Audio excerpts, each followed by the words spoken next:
Good afternoon and welcome to the Webster Tarpley Program here on Unbound Radio.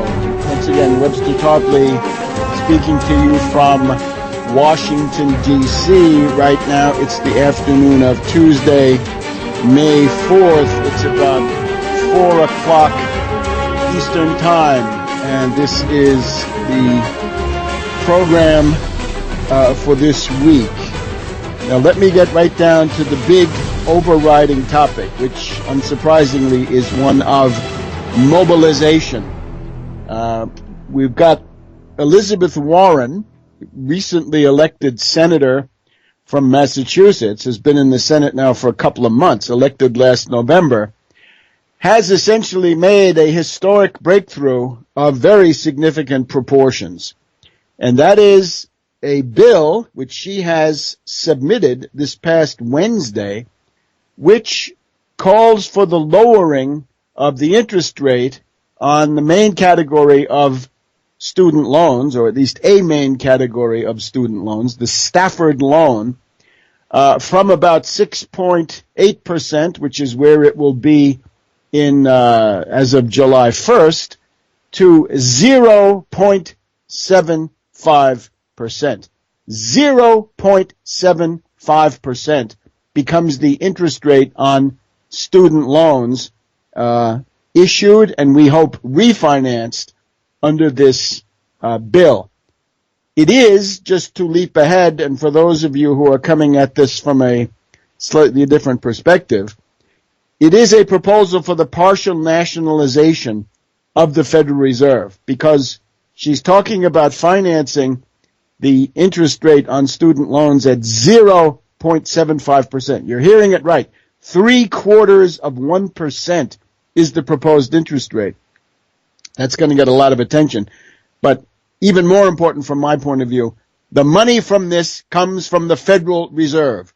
This is the first time in decades that we've got a member of Congress, a senator in this case, coming up with a serious proposal to force the Board of Governors of the Federal Reserve to provide cheap federal credit for something that's productive or socially necessary, as everybody can see that education certainly is. Now, this is a turning point. It's a watershed. This is the principle that I've been fighting for certainly since 1999, when I put out my book, Surviving the Cataclysm.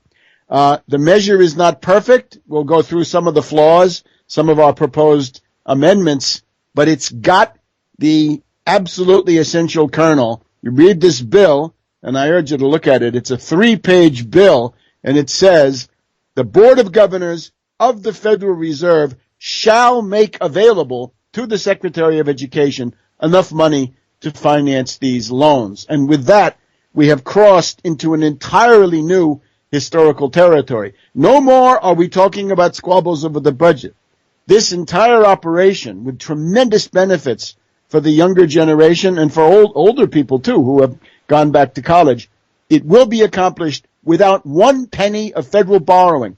No federal taxation is involved, no federal borrowing, no cost to the taxpayer. And how is that possible? It's easy, because the Federal Reserve pays.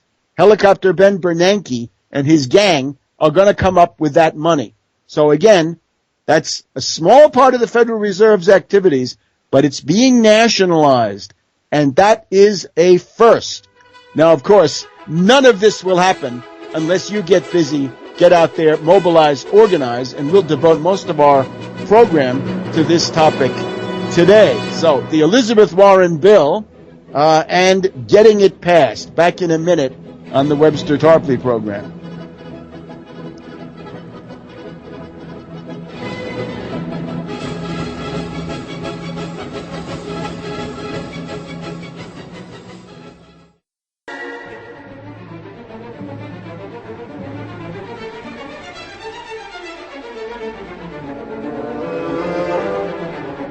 Welcome back to the Webster Tarpley Program here on Unbound Radio. Now, I've been doing a lot of organizing work for the Warren bill, and the magic number, in case you want to know it, it is, hang on one second, S S897. S897 is your ticket to saving quite a few $1,000s this year, and tens of thousands, maybe hundreds of thousands, who knows, over your lifetime.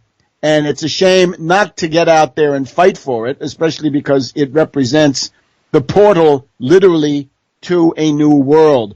We're going to say goodbye to the era of exclusive reliance on federal taxation, federal borrowing, and federal spending. We're now into this Olympian atmosphere of federal lending to seize control of the unlimited credit-creating powers of the Federal Reserve System and to mobilize that for the benefit of the American people. That is what is proposed here, certainly in a strictly defined area, but once this goes through, as I'll try to show you, the sky's the limit. You want to break the power of finance capital? Try S897. You want to break the power of Wall Street? Well, the first step is called S897. Now, here's the situation, as people know. The student loan crisis is a true social crisis. It risks bringing many areas of American national life to a tragic halt. We've now got in excess of 1 trillion U.S. dollars, 1,000 billion U.S. dollars in relatively high interest student loans outstanding. And they come in all types. We'll talk about them in a minute. But this has now become the central fact of the existence of an entire generation of people. They are the millennials, so to speak, right? Born between about, say, 1981 and 2001, right? Maybe it starts with Reagan entering the White House, and then the 9/11 attacks closed that entire generational cohort. For the millennials, and also for older people who have needed degrees for professional reasons, vocational reasons, this huge debt burden is the big issue, right? The average graduate now comes out with $25,000 of high-interest student loans. Those are the lucky ones, right? Because that means half or more, half or less. Perfectly common to find people with $40,000 to $50,000 worth of student loans on their back. Once you're talking about an advanced degree, an MA or something like this, you're in the $60,000 to $75,000 range. And of course, if you're talking about an advanced degree, a PhD in physics, or medicine or law, you're in the $100,000 plus range. Now we'll play around with the idea of $100,000 of student loans. It's common enough, God knows. Right now, if you were lucky enough to get a Stafford loan, and especially a subsidized Stafford loan, you would be paying $3,400 just in interest every year. That doesn't reduce the principal. That's just debt service, right? Usually, $3,400 a year on $100,000 of interest of principal that you've borrowed, right? You've spent on your education. The trick, however, is that on July 1st, Congress, in its infinite austerity ghoul cruelty, has disposed that that's going to double. It's going to go from 3.4% to 6.8%. So at that point, your interest, if you're that unhappy person groaning under $100,000 of debt, goes to $6,800 a year, a pretty penny. Now, I can't help reminding you, your hero, Ron Paul, the leader of the Paul-Tards, you remember he was big on the campuses last year, that interest rate would already have doubled, except it was voted down by the Congress. They decided to delay it 1 year because obviously Obama and some Democrats wanted to get reelected. But the Paul-Tard, the leprechaun, Ron Paul, voted to double that interest rate already last year. So Ron Paul says, thank you, kids, for helping me run my campaign. I'm going to double your college interest rates, right? If duplicity and treachery have a name, maybe Ron Paul is a good name. But let's leave that aside. The concrete situation is this is going to double. Therefore, along comes Elizabeth Warren with S897. It's called the Bank on Students Act. And it prescribes that the interest rate for student loans, Stafford loans, will go down to the same level as banks get at the Federal Reserve discount window. The Federal Reserve discount window, right now, the discount rate at the Federal Reserve is 0.75%. Now, to avoid confusion, some people have trouble distinguishing the overnight federal funds rate from the discount rate. The discount rate is where you can go and borrow from the Fed if you're a bank. They don't do it that much. Banks don't make really too much use of that window. At least this is historically the case, because you can get the overnight money much cheaper. The overnight Fed funds rate is slightly over zero. So you don't want to go pay 0.75% when you can get the same money for just about zero. All you have to do is roll it over every night. But these are different. Okay, so federal funds is interbank lending, practically zero. This is the discount rate. So Elizabeth Warren says, from now on, the students are going to get the same rate, the same preferential rate, because this is below the market, whatever that is, 0.75%. So that is for Stafford loans that are going to be made, according to the bill, between July 1st of this year, 2013, and July 1st of next year, 2014. Now, obviously, that's too short. We don't want a one-year window. We want that permanent. And the only direction this can go in is down, because it's crushing a generation. You've got a lot of young people who have put their lives on hold. They're crushed by student loan principal. They're crushed by the interest. They can't get it down because it's going up, up, up. And that means what? They put their lives on hold. They can't rent a home.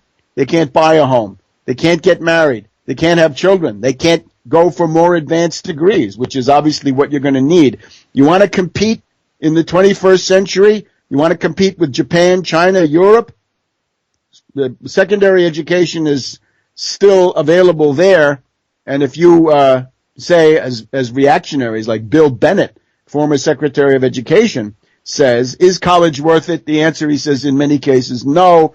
Go to a good trade school. Go to a vocational school. You want to do that? That is an example of the imbecility and incompetence of the U.S. ruling class. You think you can do that? The Chinese will soon be sending anthropologists to study you, and they'll say their finding will be, oh, there was this advanced civilization, but it destroyed itself. And they all kept saying something about free market or Austrian school or von Hayek, von Mises or something like this. That is national suicide. You've got to have everybody going to college as fast as you can. Obviously, in some cases, the degrees are going to be technical and engineering, and in many cases they will be, right? The majority, one would hope. But you can't get around this college education question. Now, as I've said, the changes that we would make is make it more than 1 year and then make it broader. The Stafford loans are, somewhat less than 10% of the total. So those are subsidized Stafford loans that are going from 6.8 to 3.4, that are actually going the opposite, right? They're going from 3.4 to 6.8. And then there are the unsubsidized Staffords that have already gone to 6.8. But you've got other kinds. You've got Perkins loans. You've got consolidation loans. Consolidation loans are people have refinanced their older, higher interest loans at various times. When the rate goes lower, they can refinance it. They can roll it over into a new loan with a lower interest rate. So that's about $250 billion as far as I can see. Then there are plus loans. The plus loans are the ones that your parents take out for you. That's another category. And then there are private bank loans, right? You go to the Citibank website, you'll see that helpful old Citibank wants to lend you money at, 8, 10, 12%, depending on their estimate of your credit worthiness. All of those would have to be rolled in to the 0.75% rate. And The only way to make that happen, the only way to make any of this happen, is get out there and fight, mobilize, and we'll talk about the various ways to do that. But it's obviously not perfect. There is also one slight technicality in the way the bill is done. It says the Federal Reserve is going to come up with the money, not the Congress, not the Treasury, but the Federal Reserve. But it also says it's going to come out of the earnings, the money profits inside the Federal Reserve System. As soon as you do what I'm saying and try to get as much of the trillion as you can refinanced at 0.75%, which is what you want, then you're gonna go beyond the profits of the Federal Reserve System. But that's not a problem. The Federal Reserve System creates money out of air. They have the inherent credit creating power of the United States of America and this economy, and it is a cornucopia of money. The only thing you have to watch out for is to make sure that the money goes not into financial speculation, financial services, drug money laundering, whatever that is, but goes into things that are productive and or socially necessary. And education, as we're arguing here, obviously qualifies. So get everything as much as possible, as close to 100% of the trillion refinanced at the new lower rate. Make it for longer than a year. Make it open-ended. Make this permanent. Maybe in the future you could get it down even lower. I hope so. We don't want the discount rate going up and then people getting looted through that, right? If Helicopter Ben raises the discount rate, that cannot be allowed to happen. So you want to have simply the Federal Reserve is going to provide the money. But do take a look. You go to Tarpley.net. You can find things that I've written about it in almost a week since this has been going. And you can also find the text of the bill. And it's not 2,500 pages. It's 3 pages. So don't be frightened. Take a look at the bill. Now, this is all over the place. This is on The Nation, the Los Angeles Times, Huffington Post, the Daily Kos. I'm happy to say that the economist Joseph Stiglitz has endorsed it. He has a kind of an op-ed piece in the New York Times, I believe in the print edition, but certainly in the internet version of the New York Times. He says Elizabeth Warren's proposal goes in absolutely in the right direction, right? You got to make college more accessible. We don't need more exclusion in this society. We need less. We've already got the worst social mobility in the Western world. Only Britain is worse, So we can't have any more of that. One would hope that Stiglitz, maybe as the doyen, the dean of the American economics profession at this point, would launch a petition, right? So that people like Krugman and Robert Reich and Galbraith and others could come out and also join in. But the main burden on this, once again, will fall on the masses. You, the middle class, working people, students, their families, their allies, people who are patriotic and care about the country, and so forth. So, strike a blow against usury, cut the power of finance capital, cut the power of the Fed, partially nationalize the Federal Reserve, and give yourself a huge graduation present, right? Several $1,000s in many cases, some people up to $10,000, I'm sure, but do it and do it now before the academic year ends, as we'll explain in just a minute here on the Webster Tarpley Program, Unbound Radio.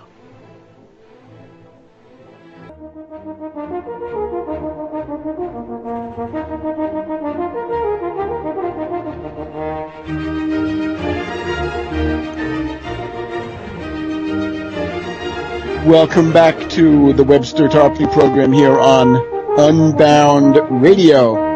Now, to keep up with everything that I'm telling you, Tarpley.net is the ticket. Webster G. Tarpley Twitter feed. The Twitter feed was very active in this past week since this Warren bill came out. And there's a number of things up on the Tarpley.net that you can look at. Right? You can get the direct links to the text of the bill, a couple of articles that I've written, and we want to talk about mobilization. But now, so far, there is a co-sponsor, and that was obviously an important thing. Senator Jeff Merkley, Democrat of Oregon, is co-sponsoring. So we got Stiglitz out there supporting it. Senator Jeff Merkley, Democrat of Oregon, gets credit, moral and intellectual superiority by endorsing this. This, by the way, is the litmus test. Intelligence, morality, reliability. Who's supporting this bill? You're against this bill. You are deeply scarred morally, politically, and intellectually, every other way. You're in big trouble. And we've had enough of paranoia, pessimism, irrationalism, God knows what. Here is concrete. God helps those who help themselves. And here's how you can help yourself. You can mobilize for this thing to go through. As I said, somebody asked me, when will it come up for a vote? That's easy. Never, unless you make it happen. It is clear that the Democratic leadership in the Senate is hostile. It's going to be clear that the Republicans in the Senate will be even more hostile. And I'm looking especially at these fakers, these charlatans and frauds who say, that they're interested in putting the brakes on the Federal Reserve and trying to limit their lawlessness, right? You'll remember the Paul Tard solution was to audit the Fed. Audit the Fed? What the hell good will that do us? You audit the Fed, you're going to find out it's corrupt. Well, I know that already. I'm not going to fight a whole battle over how many months at God knows what expense to find out what I already know. I want them to pay. I want them to cough up, and this will do it.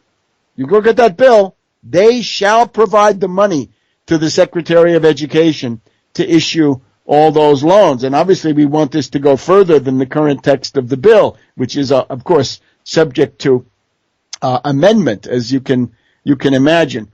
So let's look at somebody like Rand Paul or Ted Cruz, these fakers, right? These fraudsters, snake oil salesmen with extremely sinister motives. Let's see what they say. You want to make it easier for the American people to claim their birthright of a college education?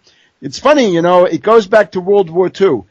As a peace dividend for defeating the Nazis, the fascists, and the militarists on the battlefield, the American people got the GI Bill of Rights for 10 or 12 million veterans coming back. And the main points were, you get the right in general. Right? Nobody's going to give it to you, but as a principle, the middle class has a right to own a home.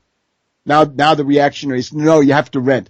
And the middle class gets to go to college. The reactionaries say, no, we don't want to pay for that. We don't want to pay for community colleges, state universities. We don't want to pay for the Department of Education. We want college, say the reactionaries, to be only for the richies, as it was back in the 1920s. It was for the elites. They want to go back to that. Again, this shows what a bankrupt ruling class you have. Because unless you get everybody going to college, or close to everybody, you are going to be under the Chinese microscope as a poor specimen of what was great. Right? They'll be doing Gibbon's Decline and Fall of the U.S. empire.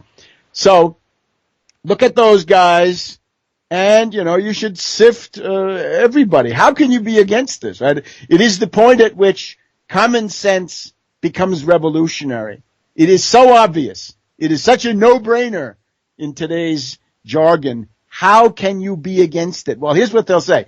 Oh, it violates the Austrian school. Because remember, little Ron and little Rand want to abolish the Fed. They say end the Fed. All right, let's follow that. Suppose you end the Fed.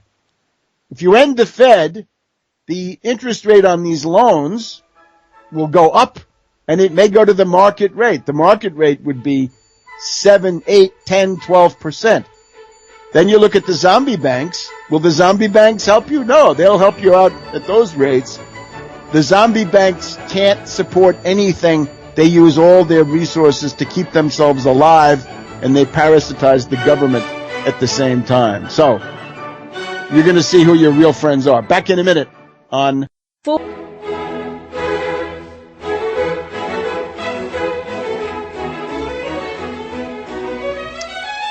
Welcome back to the Webster Tarpley Program here on Unbound Radio.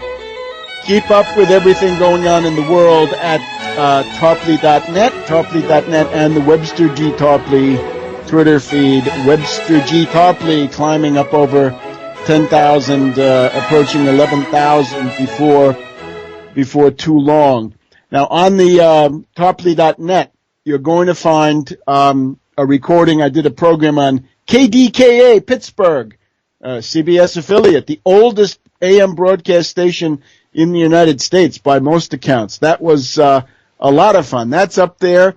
And tomorrow, by Wednesday, the 15th of May, you can also get the program I did with Pacifica, and that will be KPFA on Wednesday, or slightly after midday Pacific time, and then you can find it on the archive.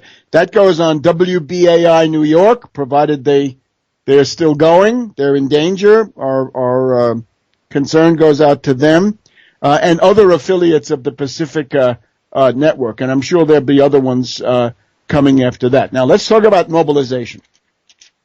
One of the problems with this measure is that it's coming too late in the year. We needed this in September, October. Now we can't blame Elizabeth Warren. She was only elected in November, took office in January, so this is a relatively rapid advance towards submitting her first bill.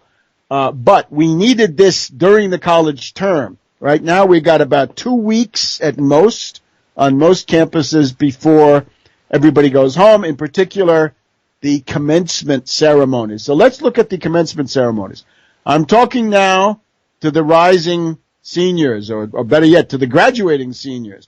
The class of 2013, what is your legacy going to be? Are you going to be the chumps and fall guys of the Republicans and the Democrats, of the reactionary Republicans and the Wall Street Democrats, and you're the victims of the Depression? Or are you going to organize and do something to change that fate into something much better? I hope you'll take the path of constructive, meaningful action, radical reformism. My methods work, and you can prove that to yourself by doing it. Look at your commencement. What's a commencement usually? It's a highly paid, essentially cynic, usually a cynical, money-grubbing huckster or ideologue, even worse, lunatic Malthusian ideologue, who gets up there and mouths a few platitudes about hitching your wagon to a star or whatever it is, and they get big money for that, right? They get $50,000 to $100,000 for addressing your commencement. Now, the seniors, I suppose, take the lead, although anybody can take the lead.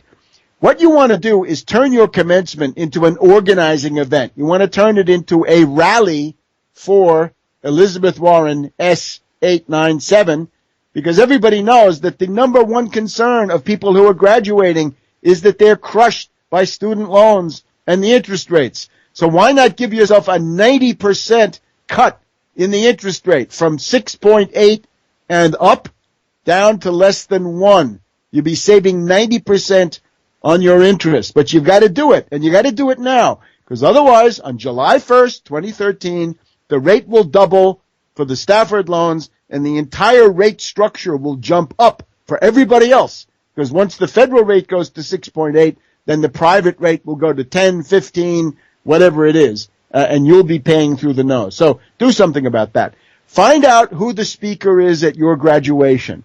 Contact them and say, oh, we're so happy that you're coming, but we have one thing we want you to do.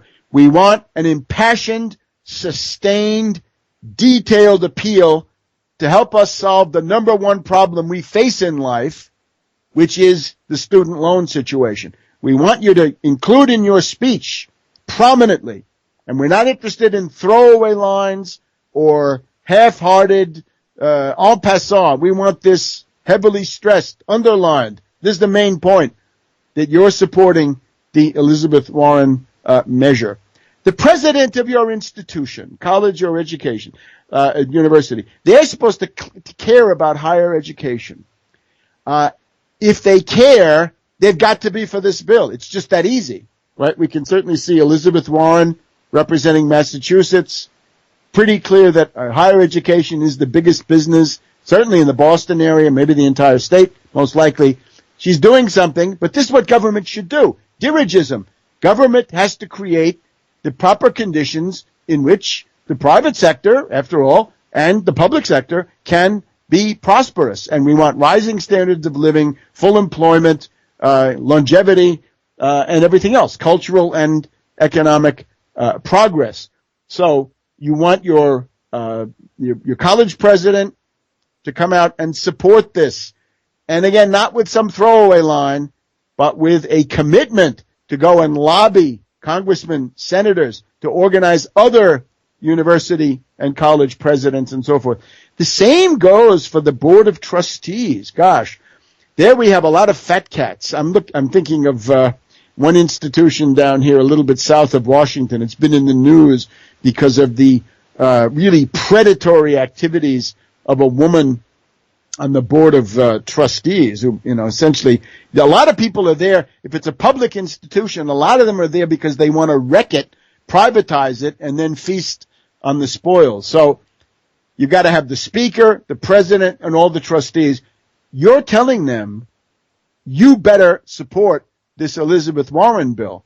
And of course, if they're reticent, what can you do? One obvious thing to do, especially if you're more militant and intelligent and you have a moral commitment to proper action, you may want to occupy a building, occupy the president's office, right? You get in there and you say, look, we're here and we're staying until the Congress passes this and Obama signs it into law, because we don't trust any of them. We think they all stink.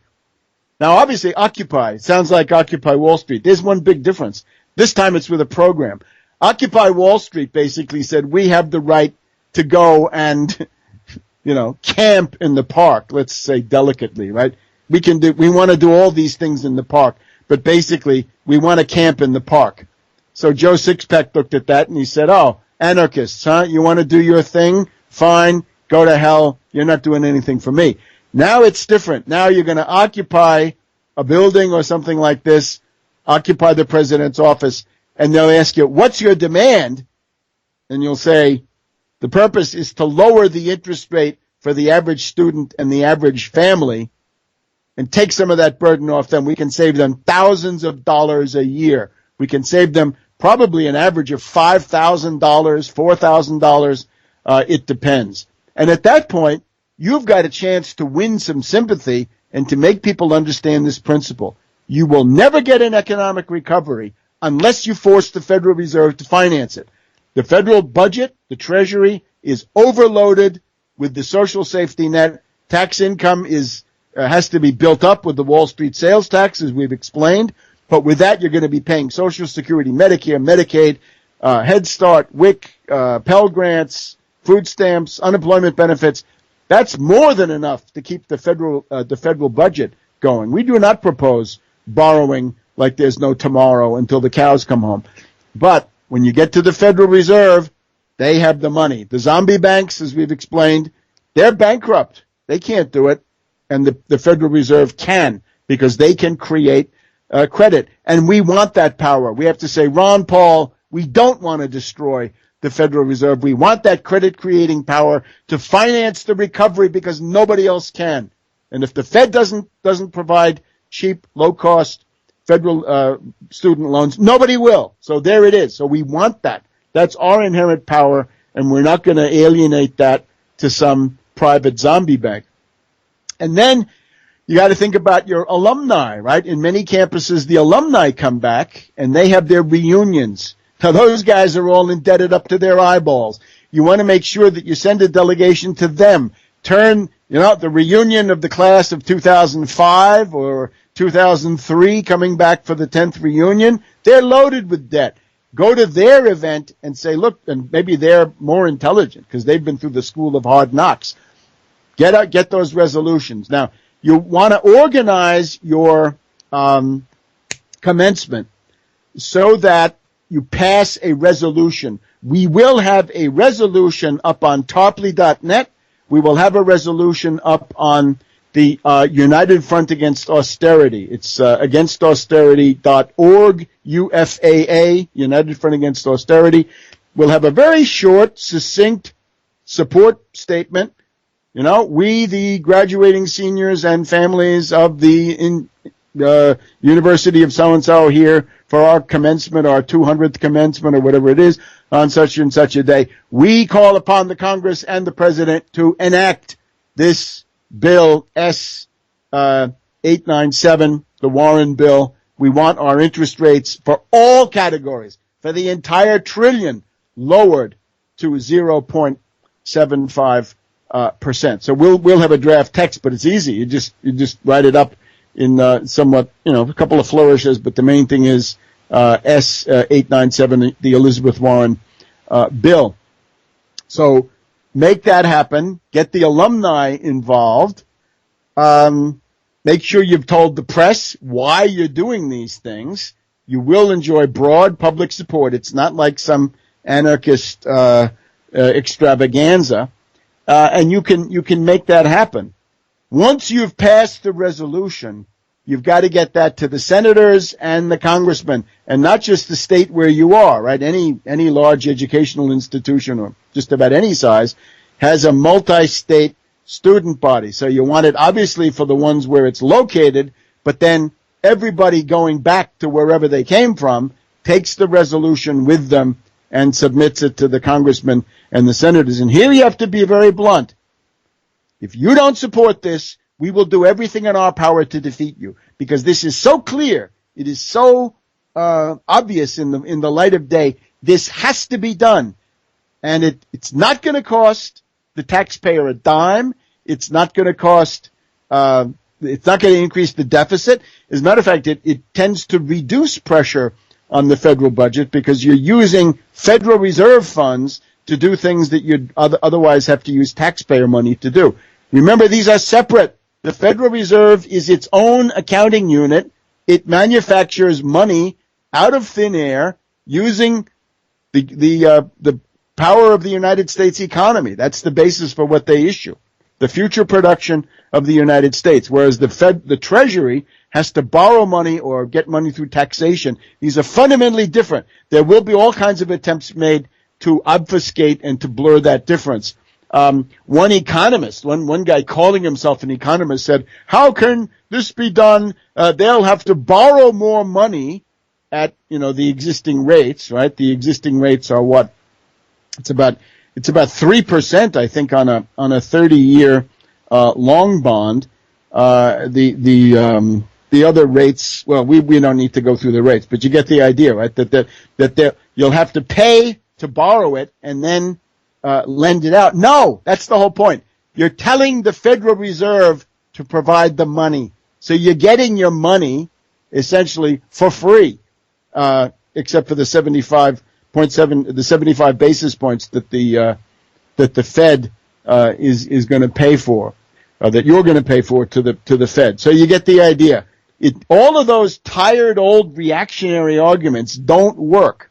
And again, the ones who say that they want to bridle the Federal Reserve, I'm watching them right now, because I guarantee you a lot of them are going to essentially betray you.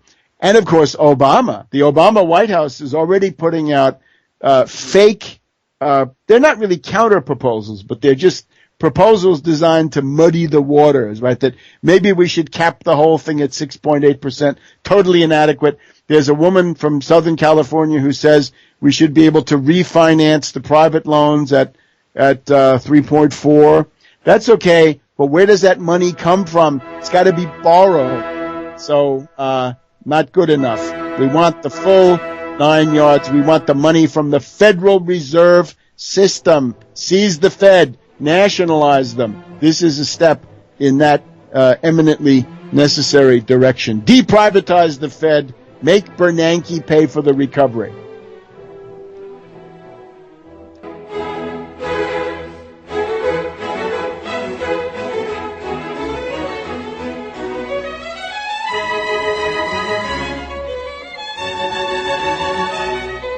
And here we are with our final segment on the Webster Tarpley Program this Tuesday, May 14th, 2013. So you're going to have quackademic economists coming out saying this is not sound. They're going to try to make it look like it's a proposal to borrow more money. It's not.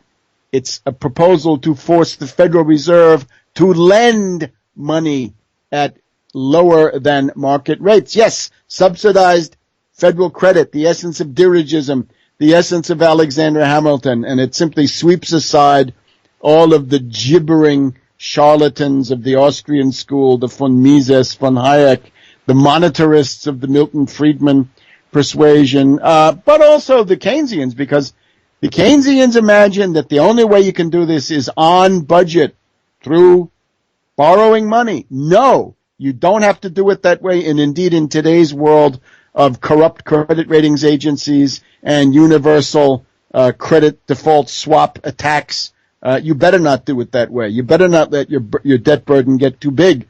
But you've got to meet the needs of the coming generation. So they're going to tell you it's unsound, or they've got this patronizing line, it's not really a serious proposal. It's a frivolous bill. Well, I can think of several tens of millions of families, certainly tens and tens of millions, maybe 100 million students and recent graduates who are crushed by these student loans. They don't think it's frivolous at all. They think it's right to the point.